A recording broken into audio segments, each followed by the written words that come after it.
Mais écoutez, très cher journaliste, en matière de catastrophes naturelles, il faut comprendre des choses. Il y a ce qu'on appelle la prévision et la prévention. À ce qui concerne la prévision, l'État doit annoncer des risques futurs. Par exemple, vous dites aux gens, bon, ici, n'achetez pas, ne construisez pas ici parce qu'il y aura des dégâts plus tard.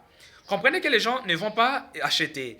Et pas seulement cela, il y a ce qu'on appelle maintenant la prévention, c'est-à-dire ici, l'État va prendre des mesures idoines. Il va veiller, est-ce que l'annonce qu'il a faite, est-ce que c'est respecté par nos populations.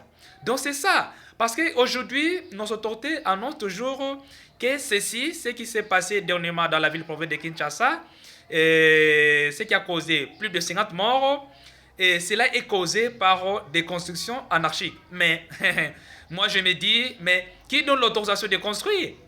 Mais c'est l'État.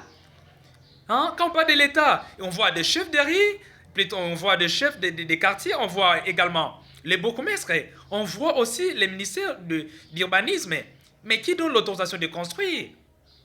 Je ne pense pas qu'un individu peut acheter la parcelle dans des places non autorisées sans qu'il y ait l'autorisation, bien sûr, permettez-moi la tautologie de l'État. C'est l'État qui va leur donner l'autorisation de construire. Même quand il y a eu l'enfondrement des immeubles, qui leur a donné l'autorisation de construire? C'est l'État. Donc moi je pense que la lourde responsabilité revient à l'État. Il va faire en sorte qu'il puisse annoncer, pas seulement annoncer, mais prendre des mesures idoines que les gens vont respecter à ce que nous ne puissions pas arriver à de tels genres de dégâts.